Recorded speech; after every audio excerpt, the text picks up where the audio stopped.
Buenas tardes, estimados estudiantes. Vamos a dar inicio a la segunda clase asincrónica de teoría de auditoría 1 y vamos a retomar los conceptos que desarrollamos en la clase anterior referidos a lo que es el control, tanto interno como externo, y lo que es el servicio que vamos a prestar como auditores, que se llama servicio de aseguramiento, que es independiente, profesional, escéptico y sobre base selectiva. Así que como estos conceptos son sumamente importantes de clarificar y de incorporar en sus vocabularios y en su aprendizaje, vamos a volver a enfatizar sobre estos aspectos, profundizando aún más el contenido. Y para eso ustedes ya tienen en plataforma el material con el que vamos a trabajar y que ahora se los voy a compartir en pantalla, ¿sí? Compartir el material. Y ahí lo tienen visible a el mapa conceptual con el que vamos a trabajar. Bueno, en primer momento vamos a analizar el significado a partir del lenguaje de la palabra control. Y es muy interesante destacar que esta palabra se origina en el idioma francés. Es una lengua que proviene, es una voz que proviene del idioma francés, que originariamente era la palabra contrarrotulus. ¿Qué significaba la palabra contrarrotulus? Esa palabra se utilizaba vinculada a la contabilidad y era representativa de la columna del haber en la registración contable del libro diario. Como bien ustedes saben, la registración por el método de la partida doble se hace en base a imputaciones en el debe que tienen como contrapartida imputaciones en el haber. Bueno, justamente el listado de imputaciones que se hacían como contrapartida en el haber se llamaban contrarrótulos. Y justamente ese rollo tenía un rollo asociado que era el rótulus, donde estaba todo el detalle de las imputaciones que se hacían en la columna del debe, del débito, ¿sí?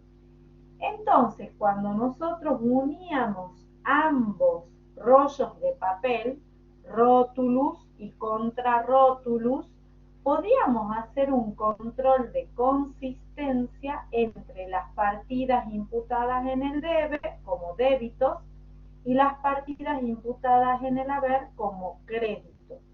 Y de esa manera se hacía el control, ¿sí? Esta palabra contrarrótulus después se fue modificando conforme el paso del tiempo y dentro del mismo idioma francés se hablaba de contrarrole y de controle, siempre hablando de las acciones de controlar los rollos, los débitos y los créditos derivados de la registración contable por partida doble. Y después de esa evolución de la palabra en el idioma francés, se habló de la persona que hacía la acción de control y se hablaba de controleur. Era el sujeto que controlaba. Y de ahí saltó al idioma español como la palabra contralor, derivado de controleur. Por eso hay algunas voces o algunas referencias donde dicen quién es la autoridad de contralor. Nosotros lo tenemos con doble O, contralor, pero en realidad originariamente era contralor. Y usualmente no se utiliza la palabra contralor salvo para hablar de autoridades de contralor, sino que se habla de control. Y esa es justamente la voz o la palabra que utilizamos para referirnos justamente a las acciones por las cuales nosotros verificamos, cotejamos, corroboramos información. Fíjense qué importante saber que la palabra control nació vinculada a la contabilidad, que es una de nuestras incumbencias profesionales superlativas, ¿sí? Bien, aclarada el inicio o aclarado el inicio, el origen y el significado en el lenguaje de la palabra control, vamos a volver a retomar nuestra clase anterior donde definimos el control interno operante en el ente y dijimos que como contadores nosotros vamos a asesorar a los entes auditables de qué manera para ayudarlos u orientarlos a mostrarles de qué manera pueden hacer más óptimo, más eficaz y más eficiente su control interno administrativo operante. Pero primero vamos a analizar nuevamente el control interno que funciona, opera y está presente en todo ente auditable. Y dijimos que el control interno administrativo operante tiene como dos pilares fundamentales que lo organizan, que lo llevan a cabo, que lo ponen en marcha, que lo dinamizan.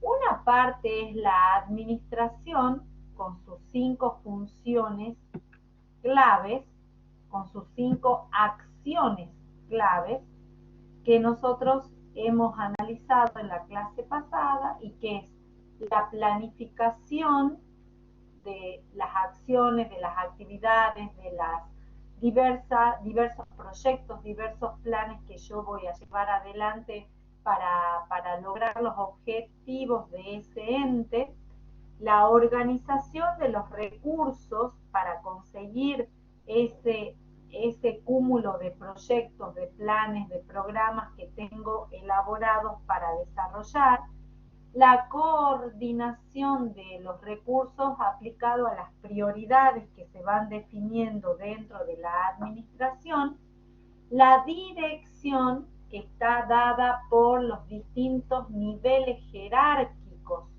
que se encuentran diseñados dentro de la estructura organizativa de ese ente auditable y el control de todas las otras acciones siempre orientadas a la consecución del objeto de ese ente auditable que se ve materializado en lo que es la misión del ente, es decir, para qué existe, la visión del ente auditado, es decir, hacia dónde deseo llegar con la actividad, con el funcionamiento de ese ente, y los valores que definen la operatoria de ese ente, ¿sí? Y esa administración tiene un reflejo, como si se parase frente a un espejo. Y ese reflejo debería ser la contabilidad como el sistema de registración organizado, cronológico de operaciones que se llevan adelante en ese ente conforme las reglas de la técnica contable y de las normas contables profesionales.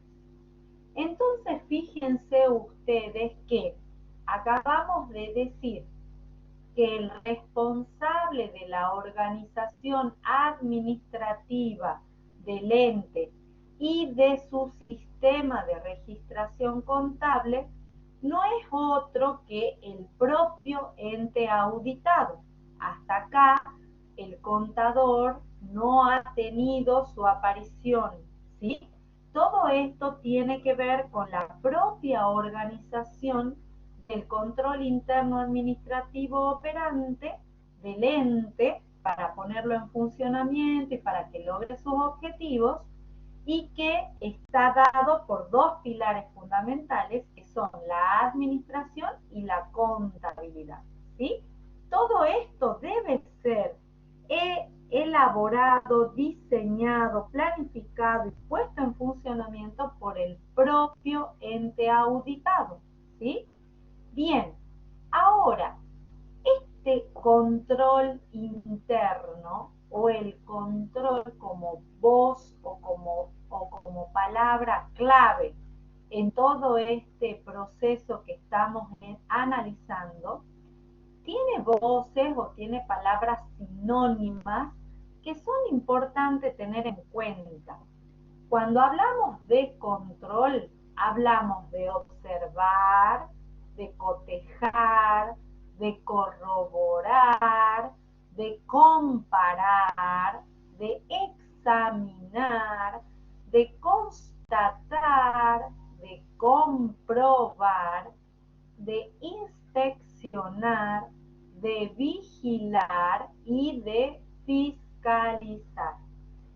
Estas palabras, que no son todas, obviamente, son las que más se asimilan o se acercan a la labor de control interno administrativo operante. Son importantes que las tengan presentes porque cuando pasemos al ámbito o a la esfera de acción del contador auditor interno, todas estas palabras van a cobrar significación propia, ¿sí? Y es lo que vamos a ver a continuación.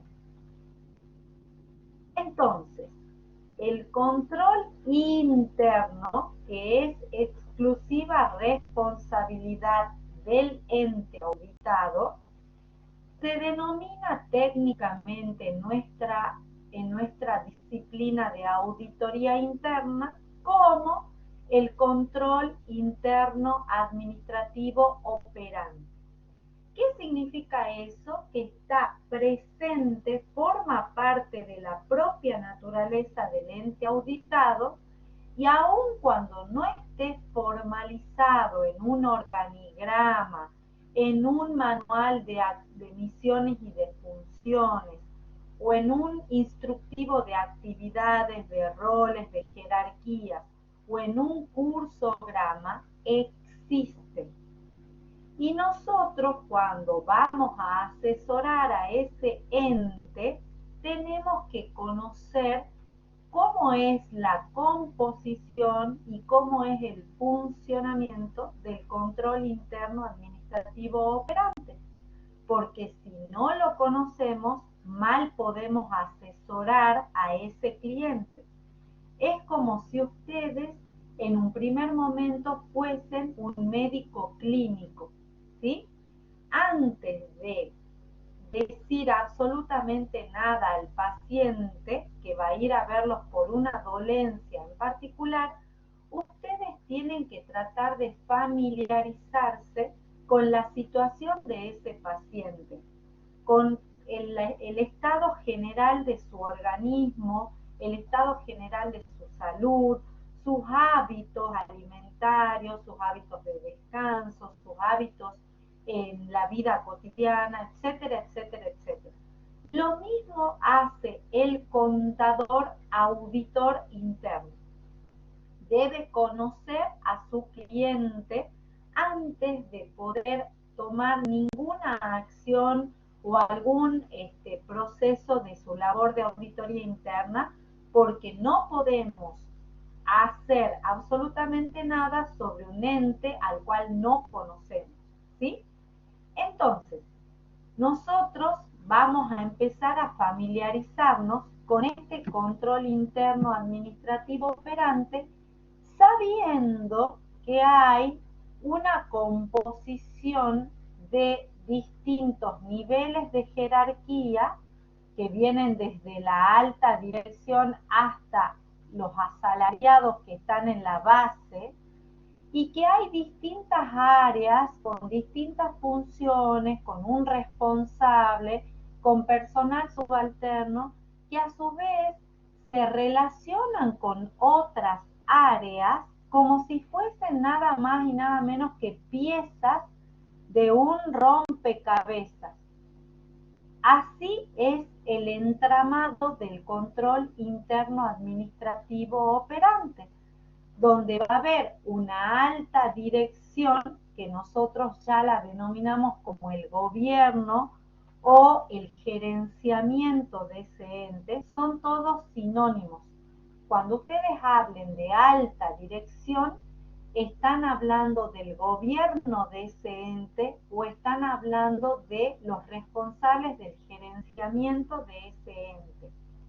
Entonces,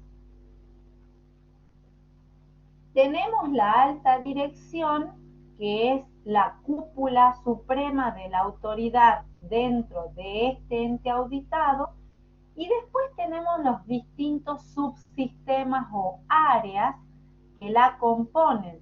Por ejemplo, el subsistema de compras, el subsistema de ventas, el subsistema de almacén, el subsistema de finanzas, el subsistema de personal, y esos son los procesos o procedimientos operativos básicos, los que están coloreados en blanco, en un recuadro en blanco.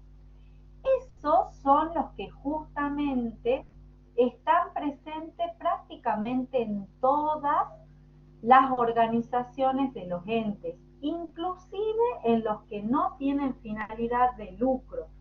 Por ejemplo, fíjense ustedes, si están asesorando a un club deportivo, ese club deportivo tiene que tratar de conseguir nuevos afiliados, nuevos asociados que paguen una cuota social para que contribuyan al mantenimiento del club.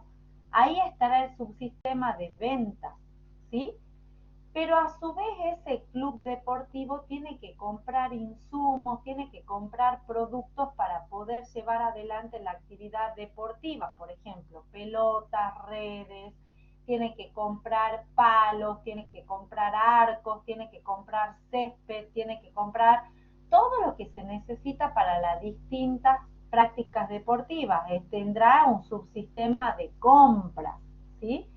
Después ese club deportivo tiene que tener equilibradas justamente sus cobranzas para poder atender a sus pagos.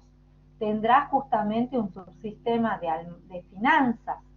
Y también tiene que tener un área que se encargue de la custodia y de la protección de todos los elementos que se van comprando y se van asignando a las distintas áreas que están conformando ese club deportivo. Será un subsistema de almacén. Y también tiene que tener un control sobre su recurso humano. Para eso estará el subsistema de personal. Entonces, fíjense ustedes que tanto en una empresa como en un ente sin fines de lucro, como lo es un club deportivo, están presentes los procesos o procedimientos básicos que ponen en marcha ese ente auditado. Y los que están coloreados en un color, en un tono salmón, son los que apoyan al proceso o a los procesos o procedimientos básicos. Demos cuenta de que necesita ese club actividades de higiene y de limpieza. Tendrá un subsistema de limpieza. Toda la parte de la administración que se llevan a cabo en los distintos procesos o procedimientos básicos tienen que tener su reflejo como si fuera un espejo en el subsistema de información contable, ¿sí? Y a su vez, conforme el avance de la tecnología que nosotros tenemos en nuestra actualidad, también puede haber un subsistema informático o tecnológico que respalde justamente el funcionamiento de todos los otros departamentos o áreas Y obviamente que alguien tiene que custodiar sobre la integridad y la protección de todo el predio y de todos los activos que están dentro de esa entidad, de ese ente, y habrá un subsistema de seguridad y de vigilancia. Cada uno de estos departamentos, sectores o áreas que son asimilables a la pieza de un rompecabezas que se integra con las otras piezas de rompecabezas, tiene dentro de su funcionamiento, dentro de su estructura, un subsistema de control interno operante. Dentro de cada subsistema hay un responsable que asigna las tareas y controla que se lleven a cabo esas tareas de acuerdo a las pautas o instrucciones que él le ha brindado. Es decir, dentro de compras hay un control interno de compras, dentro de ventas hay un control interno de ventas, y así sucesivamente. Y todas estas piezas del rompecabezas, con su funcionamiento, con sus relaciones y con su propio control interno administrativo operante, contribuyen a que exista a nivel ente un subsistema de control interno administrativo operante. Y nosotros como contadores, auditores, tenemos que conocer toda esa composición. Entonces, pasamos a la siguiente página, donde ya empezamos a hablar de nosotros, de los contadores que vamos a prestar un servicio de aseguramiento contable que consiste en un control externo, profesional, independiente y sobre bases selectivas, que no es otra cosa que la auditoría interna. Acuérdense ustedes que dentro del servicio de aseguramiento contable tenemos dos tipos. El servicio de auditoría interna contable, que es el que estamos estudiando en este cuatrimestre, y el servicio de auditoría externa de estados contables, que lo van a estudiar en el cuatrimestre siguiente. Nosotros siempre que hablamos de servicio de aseguramiento contable en esta materia, lo estamos tomando como sinónimo de auditoría interna. Y ahí vamos a volver sobre las palabras sinónimas con las cuales habíamos asociado la palabra control al inicio, ¿sí? Acuérdense cuando dijimos que tenían palabras sinónimas, que cuando hablemos de auditoría interna iban a cobrar otro sentido. Y ahí es donde estamos en este momento. Y fíjense ustedes, acá yo tengo nuestra aliada, la computadora y la tecnología, y nuestra oficina, donde nosotros estamos trabajando en auditoría interna. ¿Y qué hacemos cuando estamos en nuestro escritorio, en nuestra oficina, trabajando sobre un cliente en particular?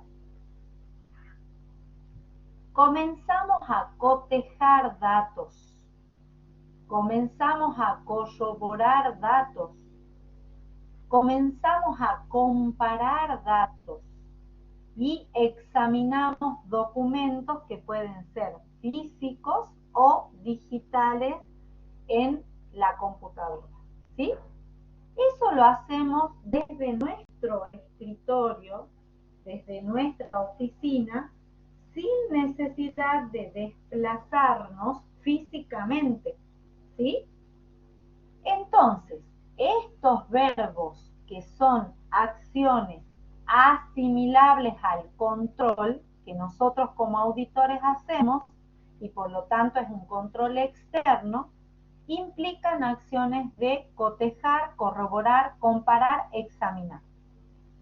Pero hay otras acciones de control que requieren la presencia física en las instalaciones del cliente, en las distintas áreas que componen ese entramado de control interno administrativo operante y que nosotros debemos conocer.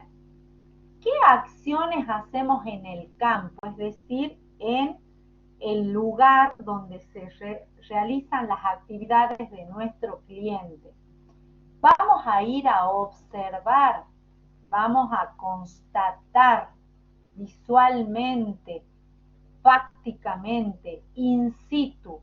Vamos a comprobar con nuestros sentidos en el lugar. Vamos a inspeccionar y vamos a verificar. ¿Sí? Eso lo hacemos con nuestra presencia física en el seno del ente al cual estamos auditando. ¿Sí? Entonces, nuestro control externo, profesional e independiente puede hacerse algunas medidas de control en nuestra oficina y otras medidas de control en las oficinas o en las propias instalaciones del cliente. Pero nosotros siempre estamos haciendo un control externo independiente. Nunca vamos a ir a hacer ninguna acción de control interno administrativo operante. De ninguna manera nosotros podemos hacer nada que forme parte de las actividades rutinarias operativas de ese ente. Nosotros vamos a controlar desde afuera, ¿sí? Y estas acciones que nosotros acabamos de ver, tanto las que se hacen desde nuestro escritorio, desde nuestra oficina, como las que se hacen yendo físicamente al lugar donde se realizan las actividades y las operaciones del ente, se conocen como las herramientas de auditoría interna. ¿Sí?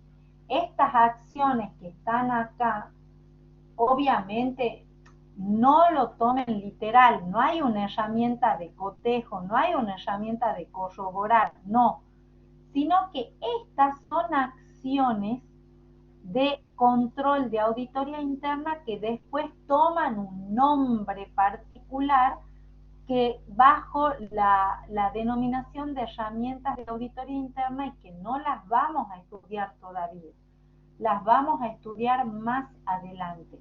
Pero sepan que cuando hablamos de herramientas de auditoría, estamos hablando de metodología de control externo, profesional e independiente que básicamente responden a estas acciones que ustedes tienen acá. Algunas se hacen en el escritorio y otras se hacen en el propio establecimiento del ente auditado. En inglés estamos hablando de Internal Audit Tools, que es importante que lo tengan en cuenta porque sepan que en materia de auditoría interna prácticamente toda la bibliografía con la que nosotros vamos a trabajar y toda la doctrina con la que vamos a trabajar proviene del Instituto de Auditores Internos a nivel internacional y que son traducidas luego por el Instituto Argentino de Auditores Internos, por el IAI. Entonces, ¿qué es lo importante que ustedes tengan ya incorporado en su aprendizaje sobre auditoría interna? Que ustedes como auditores internos son contadores que van a hacer el ejercicio independiente de su labor de control externo, profesional e independiente. Eso es uno de los tipos de servicio de aseguramiento contable que pueden brindar los contadores y también lo pueden brindar los licenciados en administración de empresas, pero nosotros solamente nos concentramos en la práctica que puede hacer el contador, que para eso estamos estudiando, y es justamente la auditoría interna contable. ¿Sí? Bien. Para hacer este servicio de aseguramiento de auditoría interna contable, ustedes tienen que pensar cómo, si ustedes pudiesen pararse en el techo del cliente, ¿sí? Sin perder de vista el entorno o el contexto donde está funcionando ese ente auditable. Se fijan en todo el contexto o el ambiente que lo rodea a nivel ciudad, a nivel provincia, a nivel nacional, ven cuál es la situación de ese contexto y se paran en el techo del cliente y desarrollan una visión que va desde arriba hacia abajo, conociendo nada más y nada menos que su sistema de control interno administrativo operante.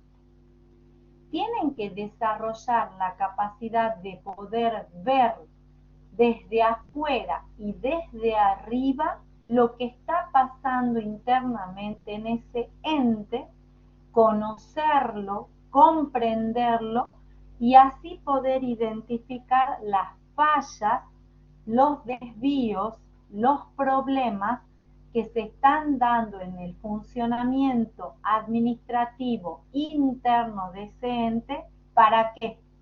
Para poder hacerle las sugerencias, las propuestas superadoras tendientes a que ese control interno administrativo operante funcione con eficacia y más adelante con eficiencia.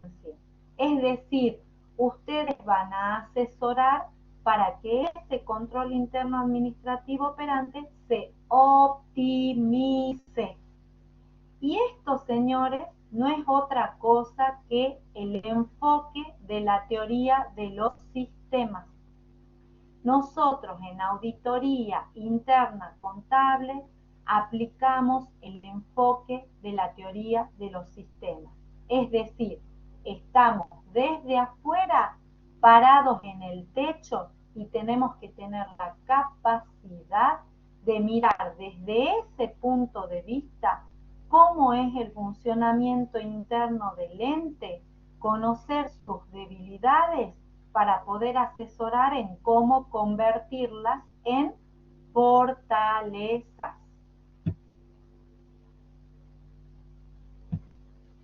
Y hasta aquí hemos llegado con justamente la segunda clase asincrónica sobre lo que es el control interno, lo que es el control externo que nosotros prestamos y cuáles son las acciones de control que vamos a desarrollar dentro del ente y qué enfoque metodológico vamos a aplicar, que es el de la teoría de los sistemas.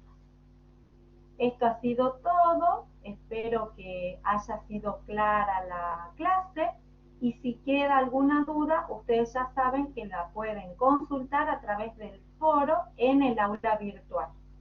Estamos en contacto y seguimos avanzando. Muchas gracias.